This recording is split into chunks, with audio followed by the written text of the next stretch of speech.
On a écrit notre vision au début du projet.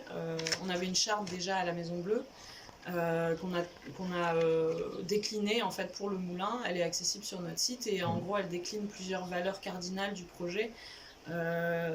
Et ça tourne pas mal autour de l'idée que on va pas pouvoir continuer comme ça éternellement. Je sais pas si tu es familier de ce truc-là, de la collapsologie, où en gros tout un courant de pensée qui consiste à dire que notre mode de vie actuel basé sur le néolibéralisme et le capitalisme, ça bousille notre planète, mais ça bousille aussi le lien social. Et donc, comment on fait pour proposer une alternative qui soit plus viable et donc, c'est plus kiffant d'imaginer vivre cette transition comme ça que de manière violente. Au départ, il y a un engagement écologique.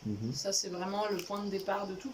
Cet engagement, on avait envie de le concrétiser par une expérience de vie commune qui permette de réduire l'espace dédié au privé, en gros, et donner une plus large part au commun.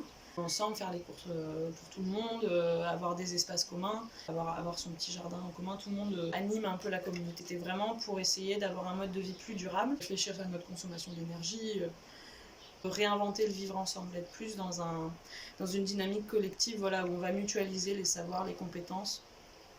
Et tout le truc du colibri, quoi. En fait, il y a une coopérative qui s'est montée pour porter le projet Oasis. Donc le projet Oasis est en train de sortir de l'association Colibri.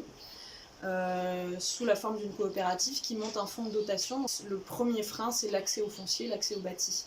Et le manque de soutien des banques aussi pour ce genre de projet. Et donc eux, ils se présentent comme un fonds d'investissement citoyen qui permet de financer des projets comme le nôtre. Et il y a de l'accompagnement aussi technique, théorique. C'est aussi la force de ce projet-là, c'est qu'avec la Maison Bleue et tous nos engagements associatifs, on a un réseau assez massif de gens qui peuvent nous aider à construire le projet. Oui, du coup, il y a une vraie volonté de se faire accompagner parce on a des compétences à nous 16, mais il faut qu'on aille voir beaucoup plus loin. Quand on arrive à des questions un peu compliquées, là, on arrive à buter sur des questions et on ne sait plus trop comment prendre la décision. Il y a un peu deux groupes qui se forment et qui ne veulent pas trop lâcher. Mais ça, c'est sur des sujets vraiment très spécifiques qu'on a besoin de travailler sur du long terme. Des longues discussions pour essayer de comprendre les réticences, les oppositions, et essayer de voir s'il y a des choses qu'on peut mettre en place pour apaiser ces inquiétudes-là et arriver finalement à un consensus. Donc il y a des réunions avec des logiques d'animation qui sont déjà très ancrées chez nous parce qu'on vient de milieux associatifs où il y a, voilà, on s'exprime par geste pour exprimer notre accord, notre désaccord. On fait des météos au début des réunions pour connaître l'état d'esprit de chacun. On prend des CR, on a un animateur, on prépare les points au maximum. Typiquement, notre tableau des tâches, ça peut sembler très rigide pour certains, mais en fait, c'est la seule manière qu'on a de s'assurer que tout le monde fait un peu sa part aussi, quoi, sans être dans une logique de contrôle. Il y a 3 axes qui sont très clairs pour le projet. Il y a l'aspect agricole avec le maraîchage, l'agroforesterie.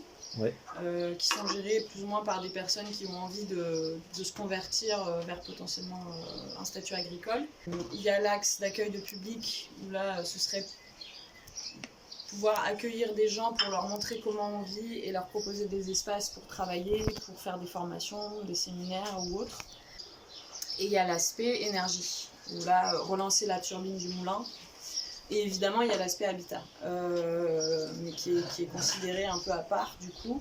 Donc là, dans l'agencement des espaces, on a la longère qui sert vraiment à l'habitat des personnes et à l'accueil de nos proches. Il y a le moulin dans lequel on voudrait monter des activités, lesquelles ça reste à définir en dehors des 3 axes que je t'ai donnés. Voilà, on a plein d'idées, salle d'escalade, café associatif, librairie, tisanerie, je ne sais quoi, micro-brasserie, voilà, il y a plein d'idées. Mais on a envie d'attendre pour le faire en cohérence avec le territoire. Pour que le territoire puisse contribuer, participer à la mise en place du lieu. Et donc il y a vraiment la résilience, essayer de tendre vers une forme d'autonomie au maximum, même si on n'a pas envie d'être reclus. Donc il y a une ouverture sur le monde aussi, ça fait partie des valeurs de la charte. Rester ouvert, co-construire ensemble sur un territoire, pouvoir contribuer à le dynamiser.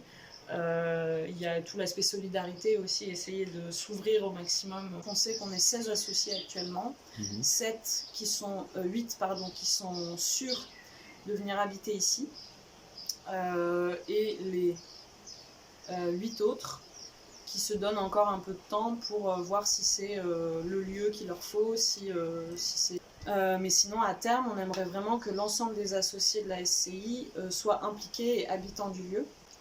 Et on aimerait atteindre une vingtaine de personnes qui vivraient ici à temps plein. On a aussi créé une association qui s'appelle le Moulin Bleu, qui, elle, pourrait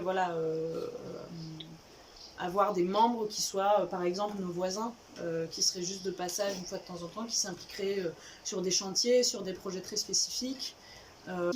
C'est une société coopérative d'intérêt collectif. Ouais. C'est une coopérative, mais qui a dans ses statuts, qui intègre la possibilité d'avoir une multiplicité de parties prenantes et être l'espèce d'instance juridique qui régit l'ensemble des projets qui seraient ici en fait. Rester dynamique et de pouvoir s'adapter en fonction des envies qui vont émerger.